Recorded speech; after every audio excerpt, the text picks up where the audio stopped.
Hello everyone, welcome to BraveHearts. This is Xiangling.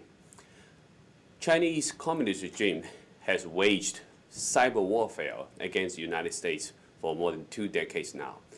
And people remember the Chinese PLA, People's Liberation Army General, wrote strategy books in 1997 regarding unrestricted warfare. And cyber attack definitely is one of these war tools that Chinese Communist regime can use at will. And so in the last 2 decades, quite often we have heard about advanced persistent threat. So many different cyber attacks launched against the United States from different enemies, like Russia's, Iran's, and Chinese communist regimes. And last week, one of the major news is regarding about Solarwind. These Solarwind companies has been hacked. And of course, the mainstream media keep blaming Russia. It's always Russia, right, for mainstream media. But today, I want to bring you a special guest, Colonel John Miller. He will have his own different views, his own insights. And Colonel Miller is Director for Cybersecurity Policy for Department of Defense when he was served in the military. And so now he's retired, but he's still a top expert for national security. So I'm really glad to have Colonel John Miller join me on today's program. Colonel Miller, welcome to our program. To be with you, my friend and colleague. Thank you, Colonel. And so, of course, we know you have been so many years working with national security. Can you first give us a little overview? When did Chinese Communist regime become the major player in cyber attack against the United States? Sean, that is a great question. And I think what is going on in the SolarWinds episode is essentially a multi-nation attack and a coordinated attack. And I think if you look through cyber history, and I've been involved, I'm no longer inside of government, I'm no longer officially inside of government, but I'm very familiar with these cyber attacks, cyber breaches, cyber episodes. And I think really the Chinese Communist rampage through the Office of Personnel Management really came to light and really came to a head in 2015 was essentially the tipping point where China essentially surpassed Russia as the dominant player and antagonist in cyber against the United States. Can you remind us now, what's the scale of the attack on the OPM attack at the time? That was a very, very bad breach and theft of very important information from the U.S. government. Office of Personnel Management, OPM, holds extremely valuable information, essentially the human resources or HR records of anybody who has ever been in the U.S. government, associated with the U.S. government, one way or another. Now, I'm not citing classified information or privileged or inside information. I'm just citing a New York Times article, but essentially perhaps several thousand Chinese nationals were rounded up and executed because of the OPM information that was stolen by the Chinese. Now, I'm a career national security professional. To me, I immediately get it and connect the dots and understand the significance. Perhaps a number of the viewers and listeners may not immediately understand the connection, but by essentially stealing all these files, the Communist Chinese achieved a huge intelligence windfall, which led them to round up. I'll let the viewers make the connection here. I'm just citing a New York Times article. But this was really the tipping point where China surpassed. Now, I was inside the administration at that time, not as an appointee, but as a careerist in the Office of the Secretary of Defense.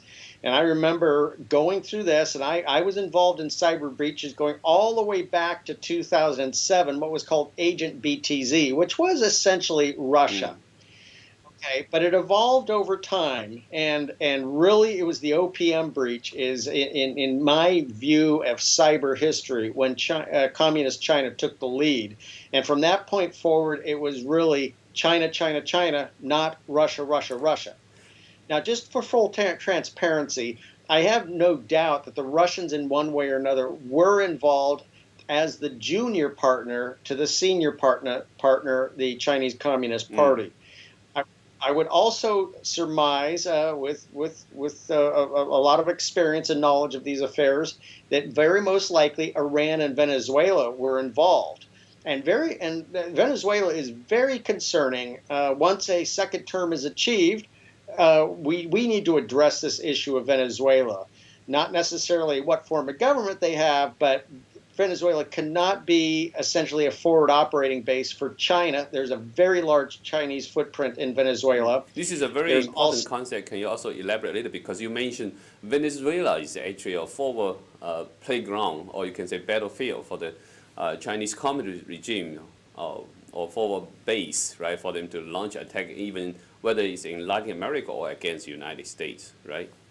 Yeah, all forms of attack, theft, thievery.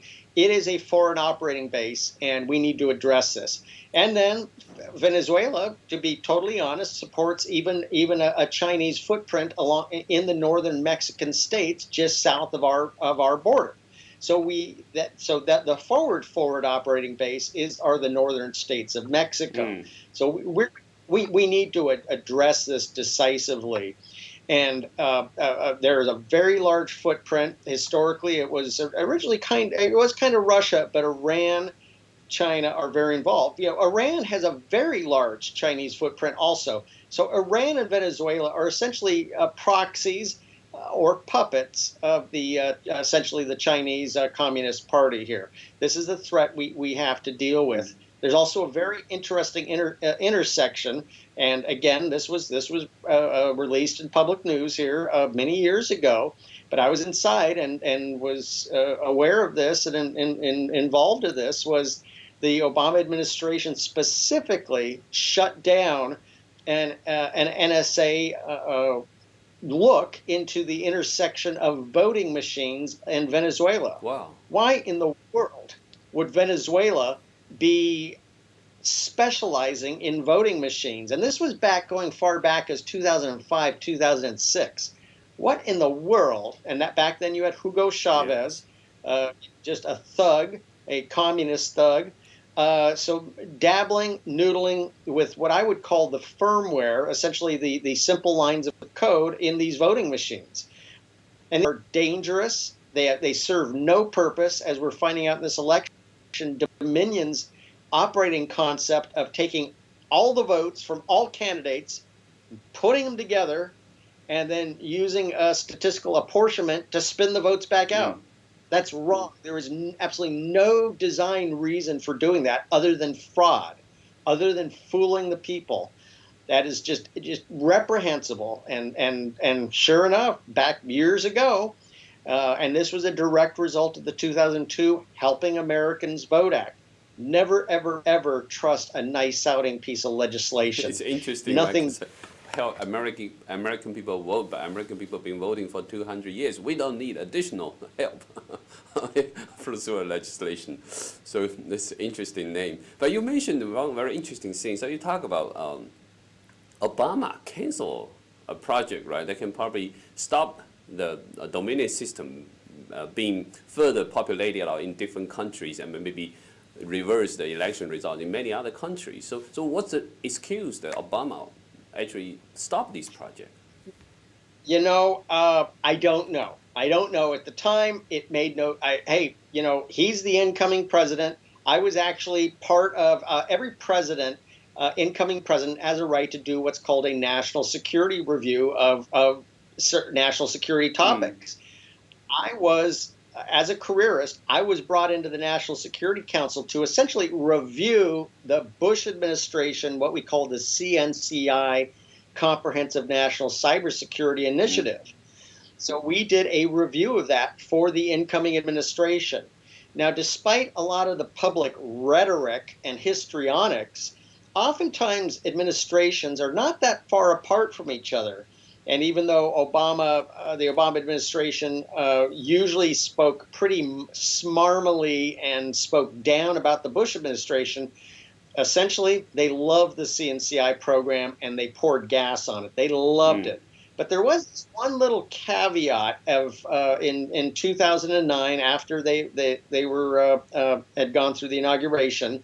They'd said, "Oh, by the way, why don't you shut down this little NSA program looking into this intersection of voting machines in Venezuela?" He's the president. He's the boss. He has the right to do these things. At the time, it made, okay, you're the boss. He can say this is not our priority. He can simply shut it down, or just say temporarily suspend it. It's very easy. Yeah, I see. Yeah, but it was even at the time, it was a little odd that out of everything that was going on, reaching in and just this little program, we want that one to just be shut down. Wow. Nobody expected it brings such a terrible consequence right now globally, right? They were working on throwing this election 12 years ago. Well, American people have been sleeping on this one. Absolutely. Yeah, the American people, what I like to say, this is where involved citizens must hold their government accountable. That is our system. You and I, as Americans, we need to hold our government accountable. We need to expect performance, results, and accountability. That is absolutely what we should expect from all of our careerists, all of our political appointees, and all of our uniformed military and all of our contractors. We must demand that. But the American people, unfortunately, have slipped. Now, hopefully, we're coming back out of this, but have slipped into this malaise where they just always assumed somebody was taking care of the election. That's right. Somebody was taking care of the election. So at least timing is only like less than 2 weeks to January 6th. So what can people do? I did see some news that people maybe even visit some of their local congressional representatives' home, try to present their concerns. But what's your suggestions? What can people do right now? Well, I think the American people need to stand up and shout at the top of their lungs. And one of the best ways to do this is go to Kevin Freeman of the Economic War Room, is the leader that has started everylegalvote.com. Everylegalvote.com. One word. Go to that site and go to the Take Action section. We are putting out millions of emails, and it has effect. It is looking like several states will actually looks like Georgia is coming very close to essentially nullifying their electors. Also, in the and it's very important to do that. Hold the 6 states accountable, and the 6 states are very critical: are Wisconsin, Michigan, Pennsylvania, Georgia, Arizona, and Nevada. Those are the 6. Everylegalvote.com can do that. Now, I put out a daily update on behalf of everylegalvote.com. You can also sign up for that on Every Legal Vote. That's hitting anywhere from about 35 to 40,000 people every day. I'm also personally sending that out, and I can share that information with you, so you can share with all your viewers. I'll be happy to put it out here. But the most efficient way, everylegalvote, one word.com. Yes. Kudos to your efforts, and also the efforts from everylegalvote.com. Yeah, and I think that's very, very important efforts, grassroots efforts, right, from civilians. Everybody can stand up, step forward, and act. And so this is really powerful information. But at the same time, I want to mention another news I saw is from Maricopa County in Arizona. I saw their board of supervisors actually rejected the subpoenas from Arizona's legislator. They said, we won't collaborate with you guys in terms of forensic audit for the Dominion voting system. So what's your feedback on this one? Yeah, this is the basic problem with what's going on. But the administration and a number of groups, not just everylegalvote.com, there's a number of groups, Sidney Powell, Lynn Wood, Rudy Giuliani, Jenna Ellis, many others, Stop the Steal, Mega Drag. I count 14, 15. Camilo Sandoval, who's the government's chief information security officer at the White House, are all working very hard. But the foundation of the problem is the courts want evidence of fraud. The primary holders of the actual physical evidence of fraud are the sworn election officials at the county and the state.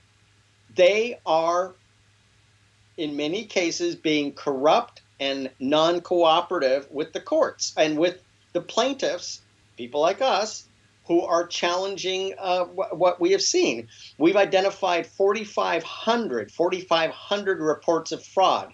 The physical evidence is often with those sworn election officials. Maricopa County is refusing to participate. In the United States, when the executive branch, which the election official would be part of the executive branch at the state level, when they are challenged by citizens, they have a sworn duty to be transparent, to share, to open up, to let the American people own this process. Instead, these corrupt officials at Maricopa County are concealing, they're destroying, they're hiding. That is wrong. Destruction of evidence is a state crime and a federal crime.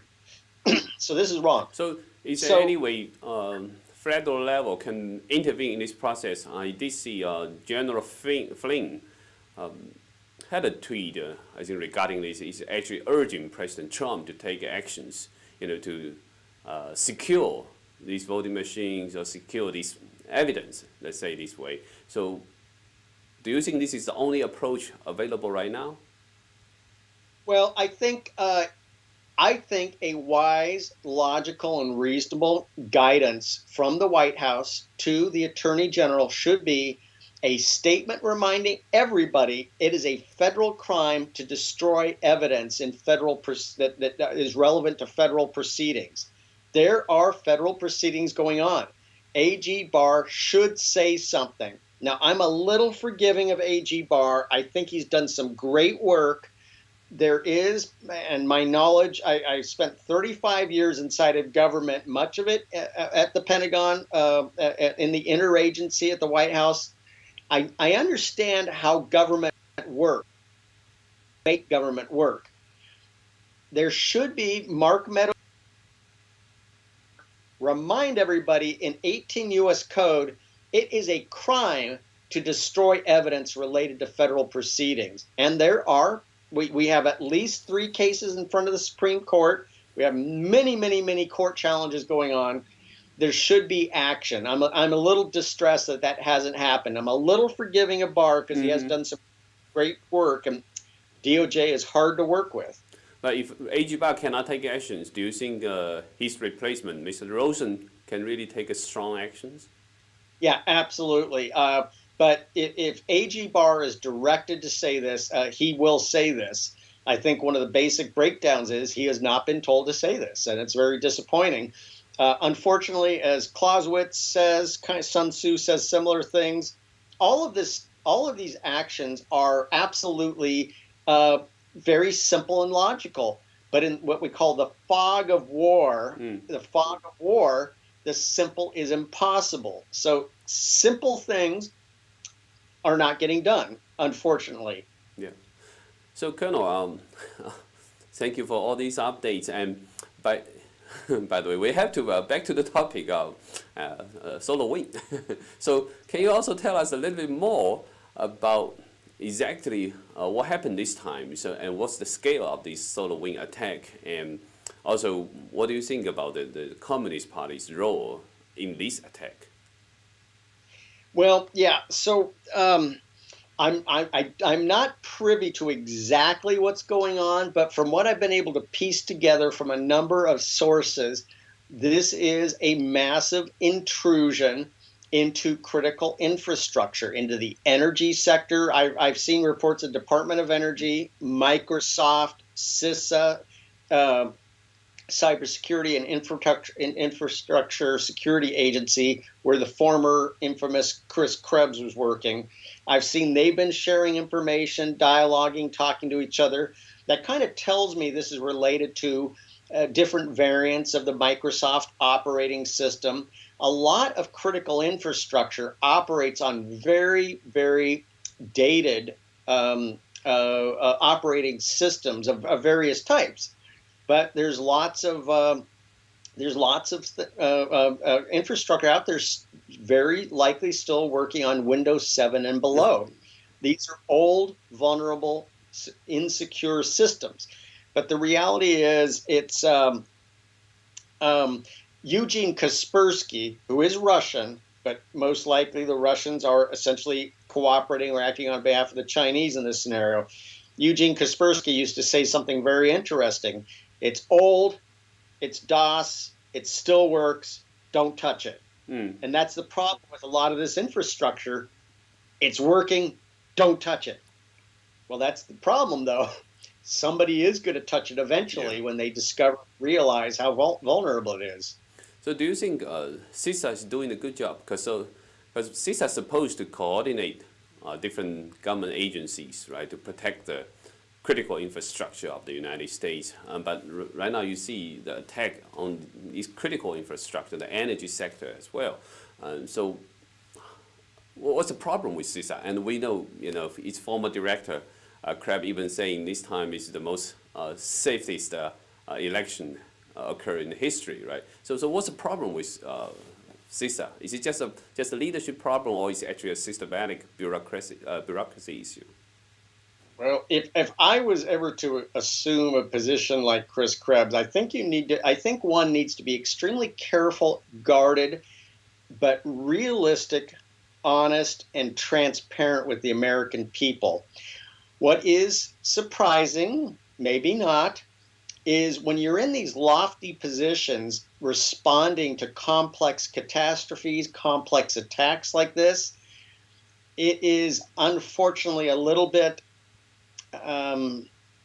disappointing at the lack of situational awareness, the lack of the ability to coordinate and share information. That's always one of the top issues. And being very involved in the OPM breach, and then the Sony breach before that, the cyber right in Estonia, 2007, et cetera, it is chaotic at best with these senior leaders. Everybody trying to get situational awareness. Well, you think, well, we have Cyber Command, we have Joint Task Force Global Network Operations, we have all these resources. How can this be possible? Well, the reality is these are complex environments, and these attacks are complex. It is really hard. There's a lot of great staff, but to be totally frank and transparent, there are also lots of, I try to be careful about using this word, but I would say entrenched bureaucrats, careerists, deep staters that oftentimes have essentially a predetermined view on what truth is. And they're uninterested in new information, new evidence. They've already figured out Krebs' problem, and he should have been transparent at CISA. He should have been more honest and just said, to be totally honest, I do not have the staff, the resources, the situational awareness, the technical forensics, the monitoring capabilities to tell you whether this has been a secure or an insecure election. That is truth. That's what he should have said. That is honesty. Well, but Well, now it's all of like flat lies, even in the congressional hearing, right? So what a disappointment. But at the same time, I want to ask you, Colonel, you mentioned about military's cyber command. Right, so Cyber Command is actually being elevated its status to 4-star general presiding on it now, and being talked about it can take proactive attack instead of just always defense, right? So what do you think about the current situation? Does the Cyber Command now qualify to take actions more proactively now? Well, I'm getting a little bit dated. I'm now approaching a few years from behind the curtain, very directly involved in this. But policy on this has been evolving. Um, I think the critical thing that the American nation state should be doing is imposing cost for bad behavior, imposing cost, whether it's through cyber command, whether it's through trade sanctions, whether it's through sailing more ships through the South China Seas, etc., imposing cost. Now, it was very funny. I was a careerist during the Obama years.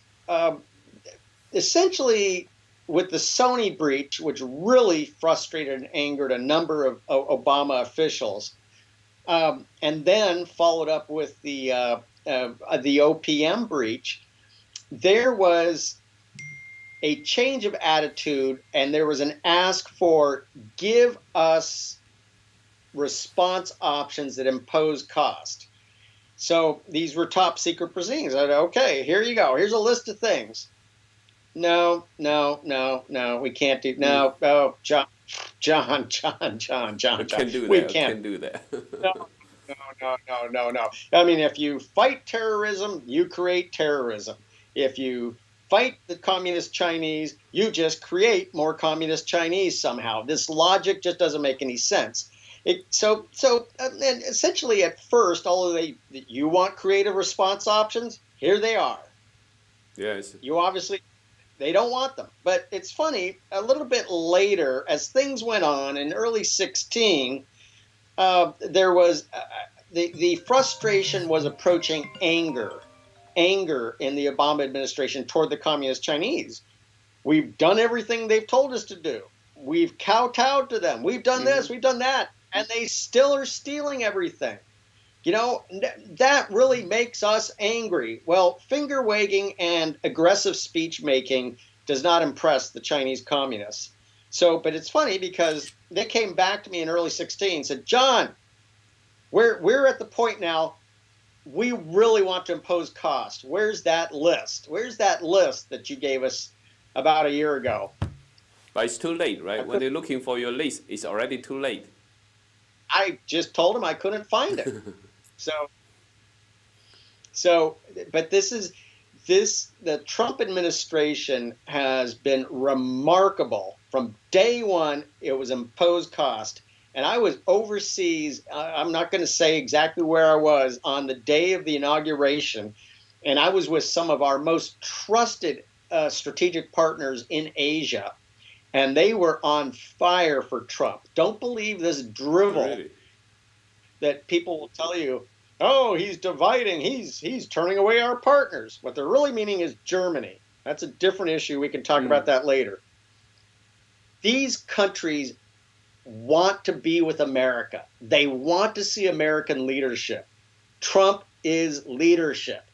They loved it. Don't believe all this drivel you hear in the legacy press about Trump and the allies. They loved him, and they are on fire, and they support him because they cannot stand the nuance, the ambiguity, the unclear nature of what they got out of the Obama administration. It was clear to them Obama could not be trusted. I'm sorry. That is reality, and that's from a number of strategic partners. They want to see American leadership, and they knew the Chinese Communist Party was on the move, on the rise. We were doing nothing about it until President Trump came into office. Wow. Colonel, thank you very much for providing such a very broad spectrum as well, your inside view regarding about the threat that we are facing. And it's good to hear your stories too. A lot of people now just have to rely on the mainstream media, still, or maybe still the old habit, still to turn on CNN and to watching on these news. But I think right now it's time for people to open up to different opportunity, right? To be open-minded for accepting different views, not just always the so-called mainstream media's reports. And I really appreciate you joining me today, and I hope your comments give people another sense on how serious, how big the threat the Communist Party has posed to the United States. And I really want to say thank you very much for joining me on this live program. Thank you very much. Thank you, Sean, my brother in arms. I appreciate it. Thank you. We'll see you next time. I hope I invite you more to my programs. Absolutely. Thank you, Sean. All right, everyone, thank you for joining me today on BraveHearts. And this is a live show, and we just interviewed Colonel John Miller, who's the top national security expert. And I'll see you next time.